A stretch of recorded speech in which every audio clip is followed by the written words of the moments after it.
Good evening all, Gregory Zuniga here from Wicked Elf Miniatures with the Digital Paint Night. One thing we're going to cover tonight is how to paint black, and how to paint black in an easy way for gaming quality figures. And this is going to actually be pushed up if you want to do more competitive level figures, but I do have a figure here that I've done previously. This is from Kingdom Death, one of their priest figures. We're probably going to do similar black as this, so we get some good highlighting and get some good shadowing into it, but not pushing into the territory where it starts registering as gray. For this demonstration, we're going to talk about that there's different qualities of black, and while I have this card here, the white balance gets thrown off, so I'm going to switch off to a different picture of it. Hopefully we can see it a bit better. So these are various blacks made from different companies: Solid Black, Dragon Black, Noir Black, Tire Black, Dark Sea Blue, Besmar Black, a Blue Liner, and a Coal Black. If it has an R next to it in parentheses, it's from Reaper Miniatures. SW is Secret Weapon, V is Vallejo, and the L next to the Coal Black is a limited edition color. It's actually only available during the holidays around Christmas time. One thing I did about spreading out these colors is show that not every black is the same black. And the important part about this is the fact that different blacks will have different hues to it. Whereas some colors like Solid Black and Dragon Black and Noir Black can be very similar, there are some differences to them. Now, Solid Black and Dragon Black are pretty much close into that flat black range, with not a lot of different color changes, where Noir Black has that faded gray kind of look to it, and it kind of looks like gray black. A true black would look very awkward on things like suits, which typically have a little bit of tonality to them. So something like a Noir Black would be better for like a mobster's or gangster suit. Things like Tire Black, Dark Sea Blue, and Blue Liner, while they're incredibly dark, have a little bit of blue hue to it. And then we have something like Coal Black on the way bottom there, which actually is a green-hued black. And this is important. As we start adding grays to colors to help make our black lighter, we have to know what kind of grays can we add to a color in order to actually maximize it, so we don't go into gray too fast and up making something look more gray or dirty than an actual black figure itself.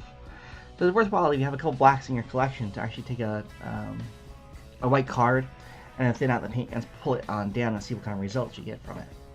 This actually makes it very easy to see which one you're going to try and pick out for when you do other projects. Okay, let's go back to the desktop version. So the figure we're going to paint tonight is from the Raging Heroes line. And we're probably going to cover a black similar to what we did with the Priestess from Kingdom Death.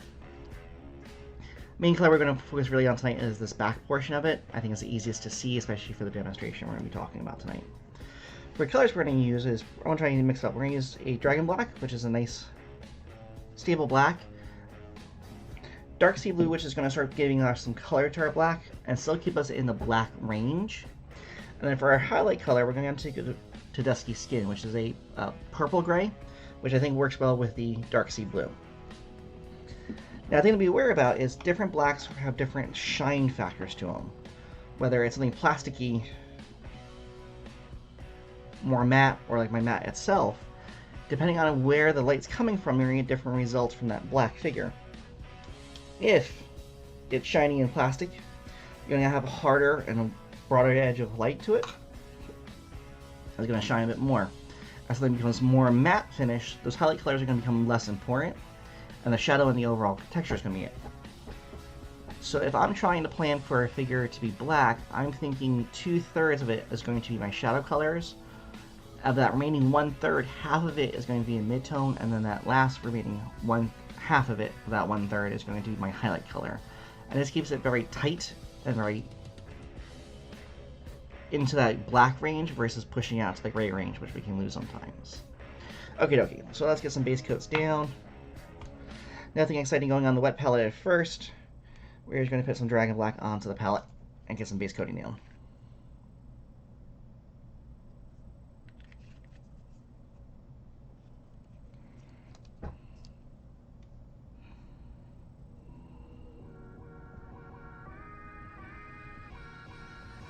Including the base coating, even when it's black, covers may not always go on perfect the first time, so don't be afraid to apply 2 layers if need be. We're going to be in no rush to do this tonight.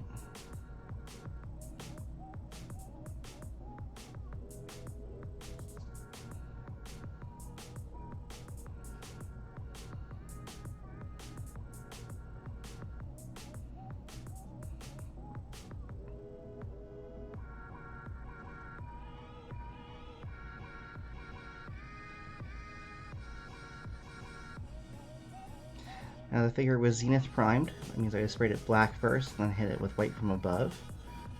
This generally helps me maintain my colors and my light sourcing. When it comes to a color like black, we're pretty much going to be taking all of it out, but it's good to see where the light's going to hit it in the figure normally.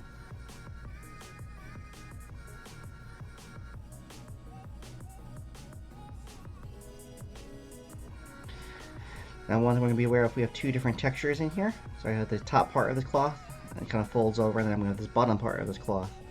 So later on when we come to highlight it, we're going to have to make sure that we separate out that portion.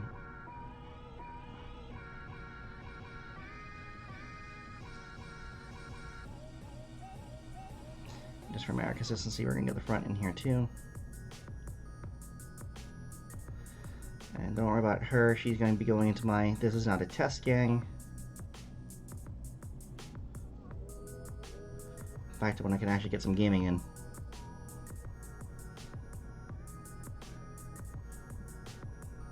I don't want to spend too much time on the front there.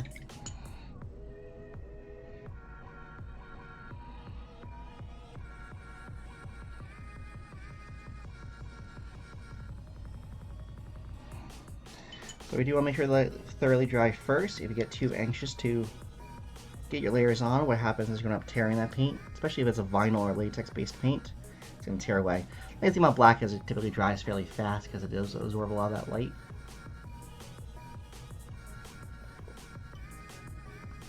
And if you have a drink to go with your painting tonight, good chance to get a sip in. Or you can blow in the figure to speed it up a little bit. While we're waiting, let's get this inside edge on this side. Again, since this is early in the figure, I am not too concerned about overlaying stuff. We're getting other pieces, especially since this is the first part I'm working on in this particular figure.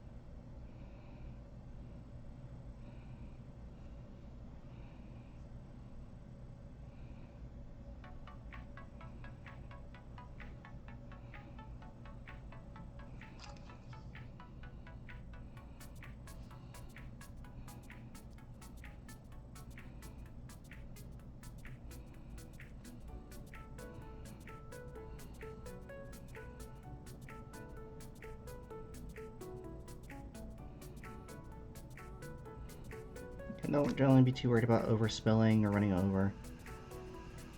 I do appreciate trying to paint neat, but in this phase of everything, it's just worth to get it into those darker spots. When reaching these deeper areas, having that black in there is going to help to pre-line everything as well. That's a good chance to see if you miss any locations.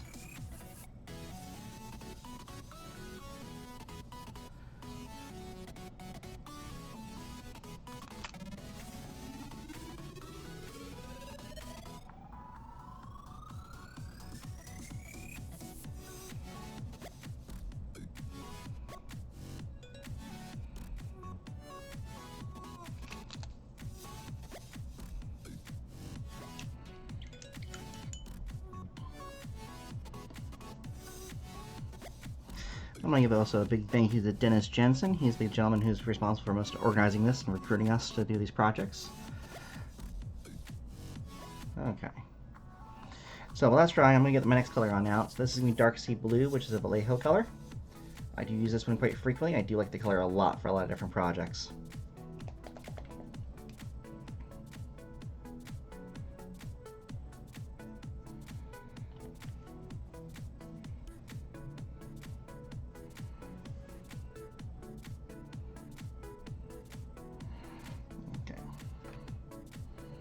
Bring that card back on in. Tilt it up just a little bit so that way the light doesn't play with it too much. So this is our black color here. You can see how concentrated it is. So I'm looking to mix about a 1-to-1 ratio of Dark Sea Blue to Dragon Black. I'm sure you give it an off-color gray. Oh, we can see that fully. Let's see if we can get the camera to be a bit better.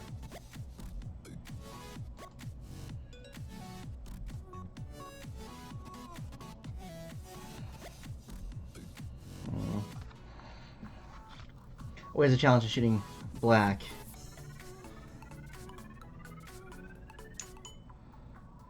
Because it likes to throw the white balance on off of things. There we go. Hopefully we can see that a little bit better.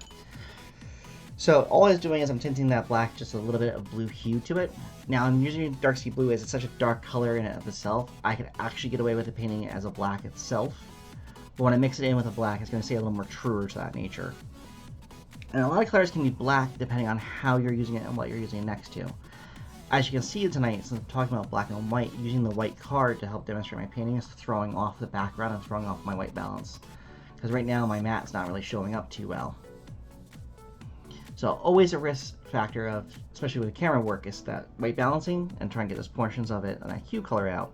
But same thing when we're painting miniatures. I can get away with using a very dark brown or a very dark blue and making that a black and registering as a black depending on what's around it. This is a very good example of why that shirt looked black to you in the store, and then when you went out into sunlight it has a green color to it, because it's a black shirt with a green hue. So different lighting makes different matters to it.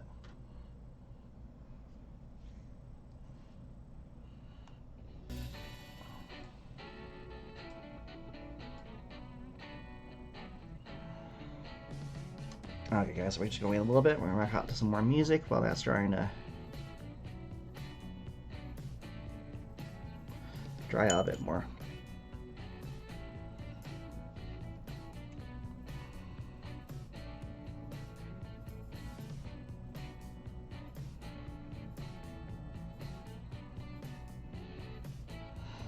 So we can get started in this corner over here. So I'm going to take that mixture, nice and thin.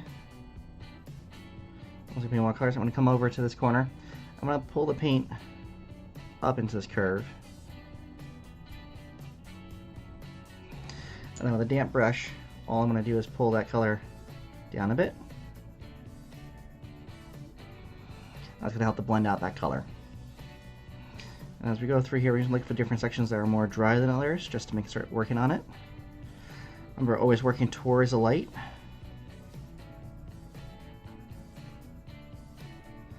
If you think you get too far too fast, just come back in with that black and just kind of tone it back down again. And we'll talk about glazing color in, and we're going to have to do that a little bit later. But when you get to that point, if you feel like you're getting too far along, feel free to glaze that color back down again.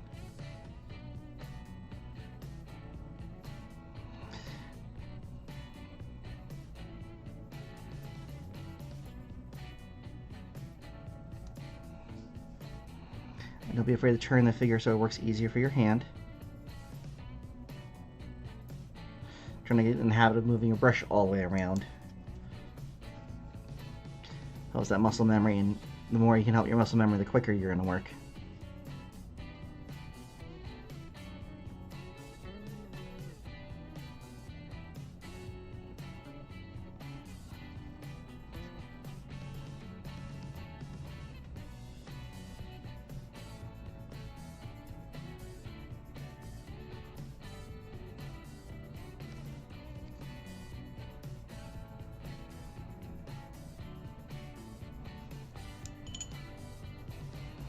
I'm starting to see that blue hue coming up, and again, that blue hue is starting to show up, but that's not something we wouldn't call black at any point in time.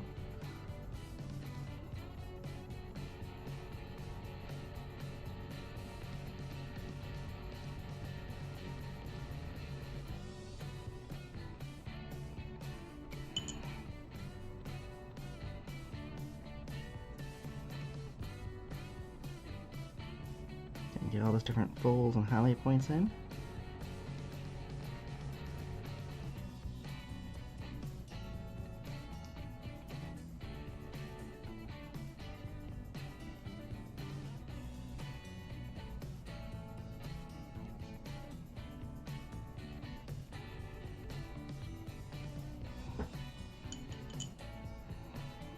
And you want to go back to the original black. I'm going to get a little bit under here, and mostly because I want to try and separate that color, the top part from that bottom part. I'll make sure that the light comes down towards the edge a bit as well.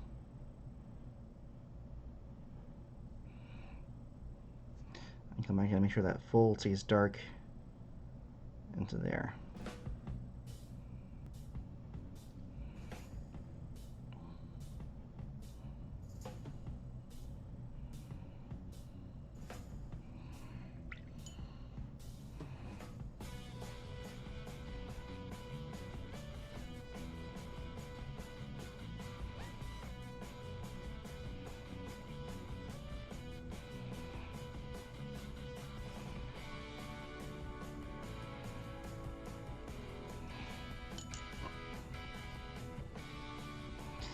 We can give it a quick blow on the figure. Be able to drive out faster. And I hope I'm not driving anyone's microphones too crazy right now.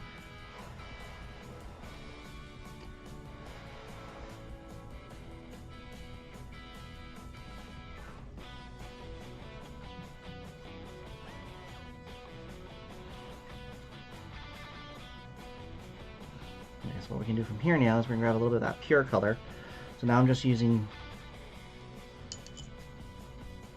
so we went from Dragon Black to a 50-50 ratio of Dragon Black and Dark Sea Blue.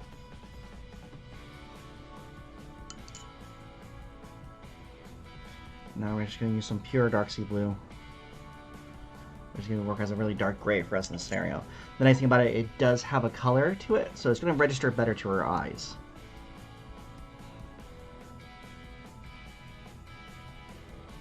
Flat gray will work very well for things like gangster suits with that flatter black, but since this black has a little bit of matteness to it and very dead flat, I like to add a little color into it. It's going to make it more interesting of a figure.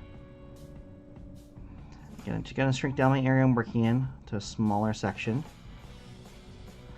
And then again, I'm going to clean my brush on off and pull that color down and out.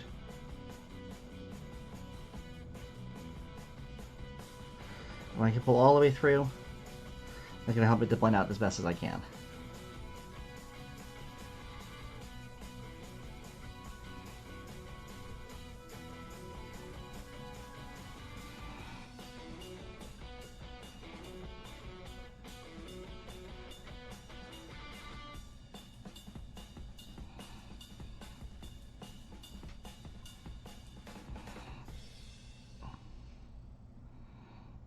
Keep your sectioning for these kind of on the smaller side.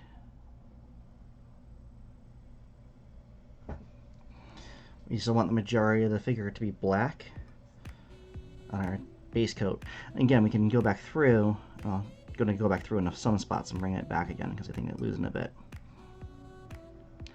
So again, this higher spot, and then I have this spot over here where there's a little bit of out flare. So I want to treat them independently of each other. I come back through, get this spot.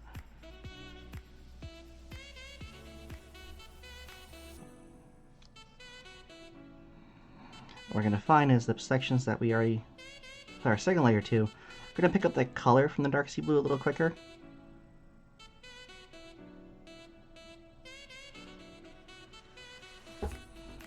Because that black tone is really going to shine forward and take dominance for any other color, such as in here. I can thin that down onto here, and if it look more black, then it is going to pull that blue around because that black is so strong.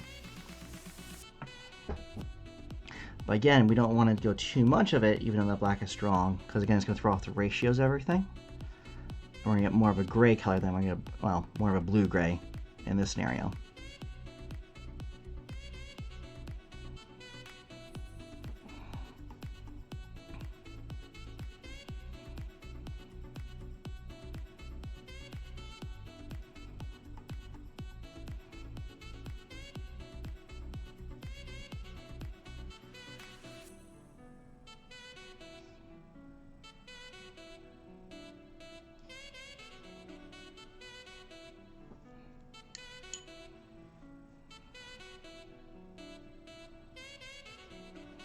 So places where you think you went too far, you can go back in and clean up the edges a little bit with that mid-tone color. I shouldn't say mid-tone. Second color, the mixture of black and dark sea blue.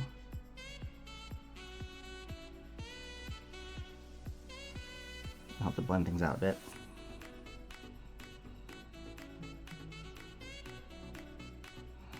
And when that goes too far, we can come back in with our black while everything's still wet and come back in and just kind of wet blend those back together again.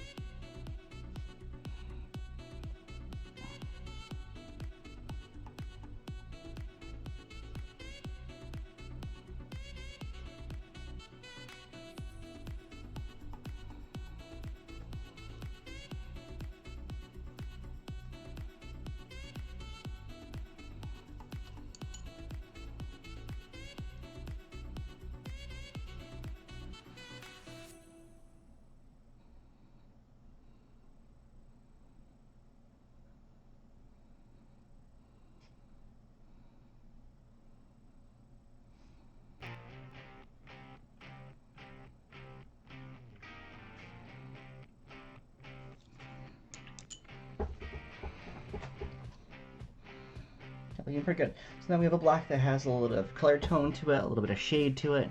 Let's just push this a little bit higher now. So we're going to actually break out the Dusky Skin color. This is another one of the Reaper colors. Now I know it says skin, but don't be fooled by whatever it says on the bottle. You have to name color something. And this is a beautiful purpley kind of gray. So it just depends on that portion of it. We're going to mix it 50-50 with a dark sea blue. This is going to start pushing it into more of a gray category.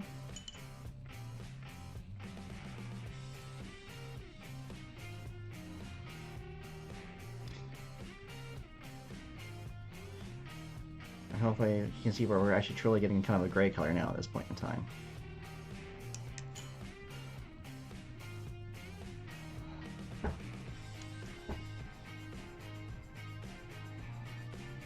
So we really want to just use a little bit of this, pretty much just where we think the highest highlight's going to be.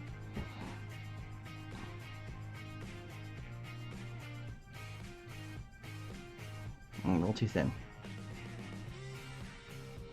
So we're going to mix a little bit more. Medium and try that again.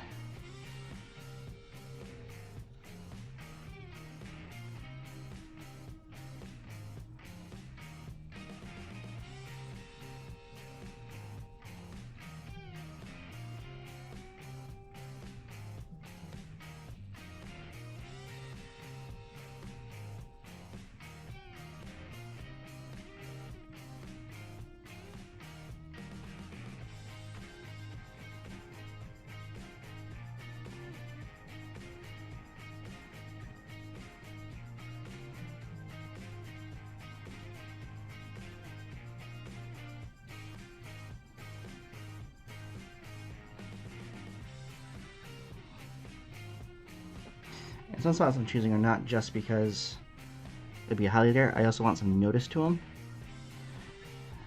So this part right into here, where it's underneath the hat, underneath the shoulders, is a great spot to show the change between here and emphasize this little flare going on. So I'm purposely highlighting that portion for a little bit of dramatic effect. Across, around these areas.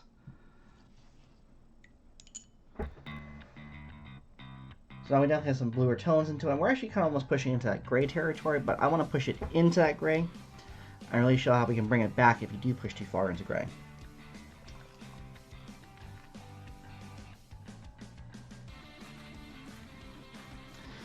So we're going to use the Dusky Skin Triad, just pure now. And you're going to see how much this jumps in color. When I come into here,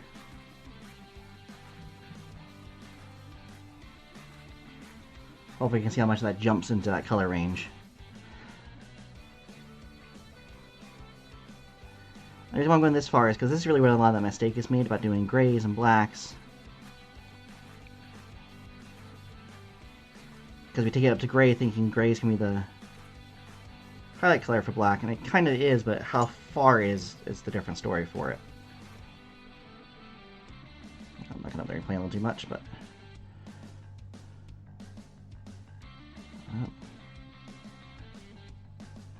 I'll make sure I'm grabbing these edges in here, because it's going to help separate that line between the two layers of cloth. Get that line right into here.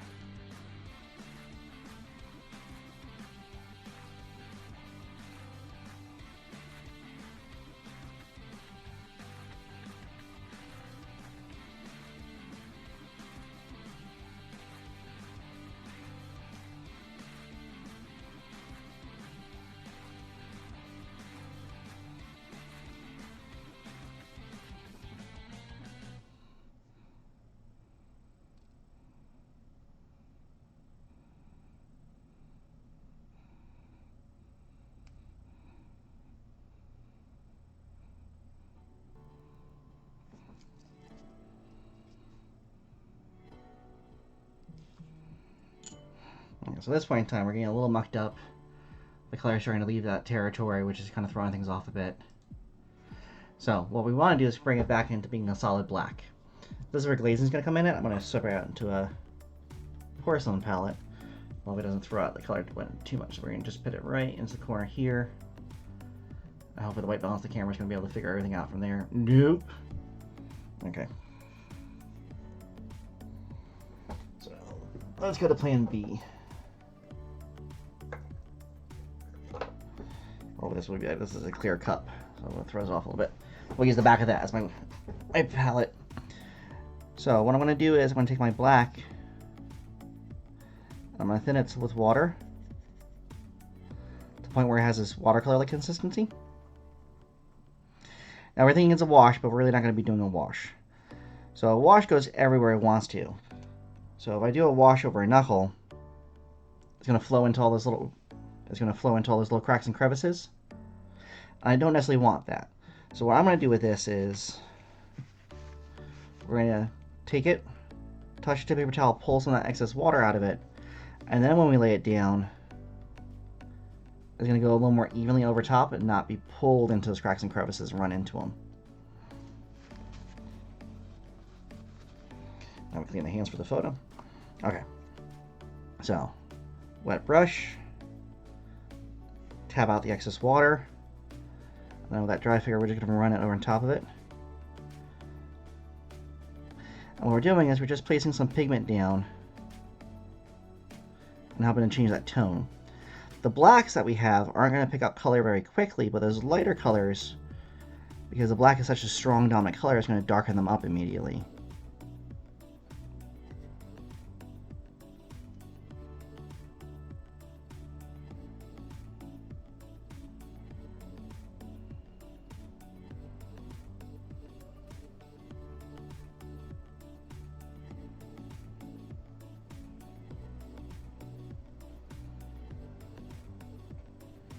I hope you can already see the difference from the bottom to the top section on those lighter spots.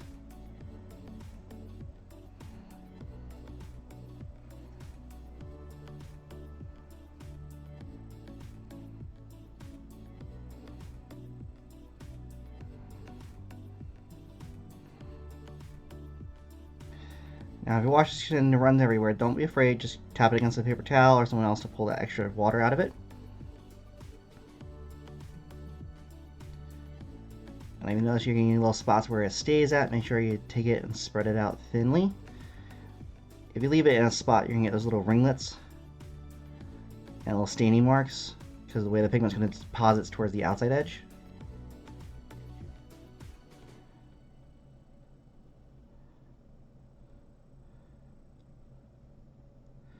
Once you get more comfortable using glazes, you're going to find yourself using your paper towel less because you know the pressure to put down. So the brush pulls out the water as you want it to.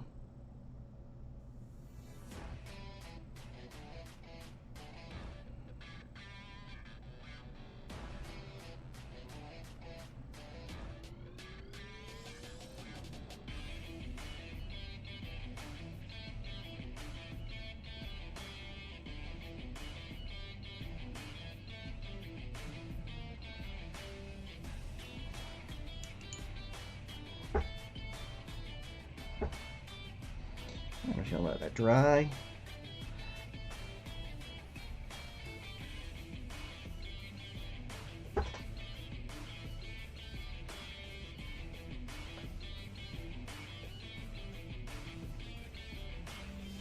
Let's back out a little bit in the camera.